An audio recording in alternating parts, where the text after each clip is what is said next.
¿Qué di hoy en la facultad? Buscando la forma de repasar lo que me quedó de la clase, dije, ¿y si hago un video repasando lo que di en el día? Aprovecho la facultad para hacer contenido y además creo un espacio libre de instituciones para hablar sobre educación terciaria.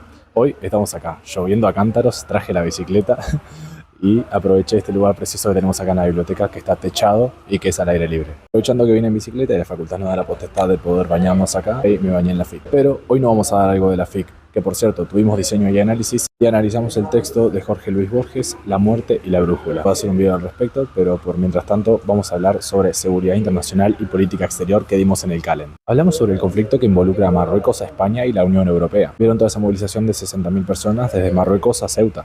Y empezamos hablando sobre Marruecos y su idea del Gran Magreb, que incluye el Sahara Occidental, una expansión a Argelia y que llegaría incluso a Mauritania. Cuando Franco agoniza en España, hay un vacío en el poder español y el Sahara Occidental queda desprotegido. Marruecos aprovecha eso con el padre del actual rey de Marruecos para hacer una marcha verde sobre el Sahara Occidental, que por cierto tiene recursos de pesca, estratégicos, fosfato, entre otras cosas. Se instalaron en el Sahara Occidental y hasta hoy en día es un territorio en proceso de descolonización. Esta misma estrategia es la que está utilizando ahora el rey de Marruecos contra Ceuta y Melilla. Marruecos está saliendo beneficiado y está usando el arma de la migración como excusa. Y todo esto tiene que ver con los acuerdos entre Marruecos e Israel, el acuerdo de Abraham. Hablamos del poder relativo de Marruecos, tecnológicamente apoyado por Israel y políticamente apoyado por Estados Unidos. España está débil por las aguas territoriales y políticamente con los independentistas. Se ha negado a darle bases a Estados Unidos y está aislado porque no cumple con la petición de Trump de llegar al 5% del PBI para defensa. Y acá se genera un problema con la Unión Europea, porque es una unión conjunta, pero cada estado tiene su política exterior diferente. Un factor que afectó en esto es la generación Z. En Marruecos actualmente no hay mucho empleo. El desempleo juvenil es tan grande que puede ser factible que esas 60.000 personas fueran personas buscando un empleo. España en esta situación tiene que disuadir, poner la vara alta para que el atacante, o sea en este caso Marruecos, se limite a no hacerlo nunca más. El costo para Marruecos de que haga este tipo de cosas tiene que subir. En este caso los intereses de España son defender su territorio y el de Marruecos expandirlo. Hablamos de las capacidades, una de ellas es el espionaje. Marruecos tiene información sobre el gobierno español gracias a los satélites israelíes.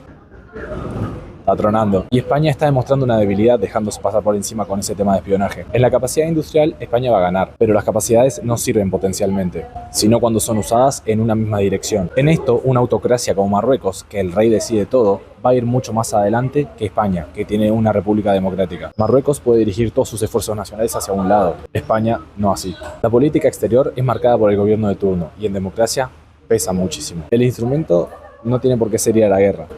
España sí va a proteger sus islas militarmente, pero la solución es muy probable que termine siendo democrática. Hablamos de la caja de herramientas metodológicas, que encontrar la herramienta exacta para resolver el problema si fuéramos el gobierno español. Y nos hicimos la pregunta, ¿el gobierno español sabía lo que se venía? ¿Sabían y dejaron que pasara? ¿No sabían y punto? ¿Sabían, hubo sobornos y lo ocultaron? Bueno, pensemos en lo que pasó en Israel en 2023. Hamás dividió a los palestinos en dos. Y pensamos, ¿cuánto daño realmente le ha hecho Hamás a Israel? Pero ¿cuánto daño le ha hecho Hamás a Palestina? Sin embargo, no solo está confirmado que Israel tenía la información de los ataques de Hamás, que fueron al sur de Israel, donde por cierto estaban los mayores defensores de reconocer a Palestina como un estado legítimo, sino que varias fuentes confiables confirman que Israel ha financiado a Hamás en múltiples ocasiones. La derecha religiosa y el primer ministro de Israel, Netanyahu, no ven un mundo en el que pueda existir Palestina. Israel se fue fragmentando y derechizando, ultranacionalista, armando a colonos y despojando a los palestinos de sus tierras. Después de los ataques del 7 de octubre, se radicalizó todo Israel contra Palestina. Pasamos a hablar entonces de las variaciones internas que hacen a las burocracias gubernamentales.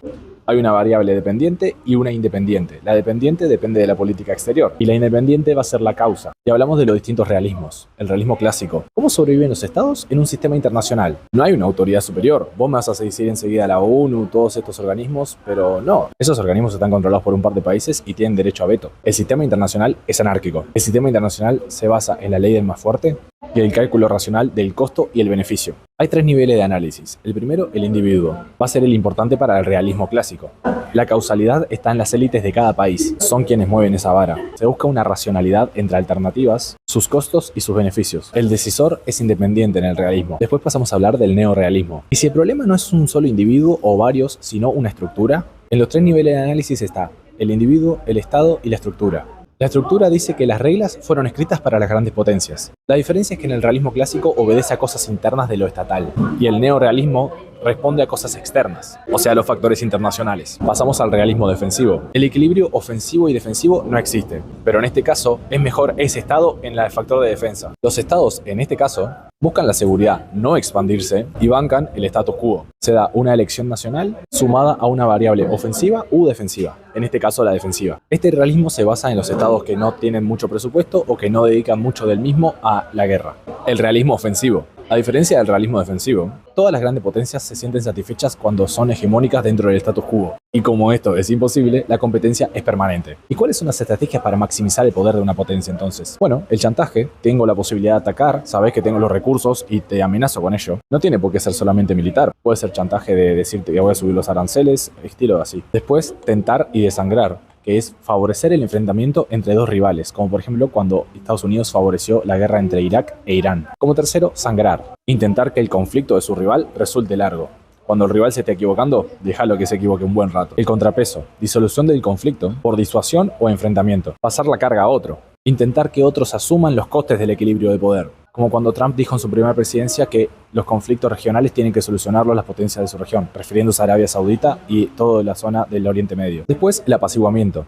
Darle confianza al rival para que eventualmente se atreva y ahí atacarlo. Hay dos variables, la bipolaridad y la multipolaridad, y dentro de ellas también hay dos. Bipolaridad no equilibrada, en la que hay dos potencias dominantes pero una supera a la otra. La bipolaridad equilibrada, en la que hay dos grandes potencias, por ejemplo en la Guerra Fría. La multipolaridad equilibrada, donde hay muchas potencias y ninguna destaca sobre el resto. Y la multipolaridad desequilibrada, que es el modelo en el que vivimos actualmente. Son sistemas de grandes potencias con potencial para ser la hegemónica. La potencia emergente se siente con la capacidad de alterar el poder y el orden mundial. La espiral puede acabar en un conflicto armado.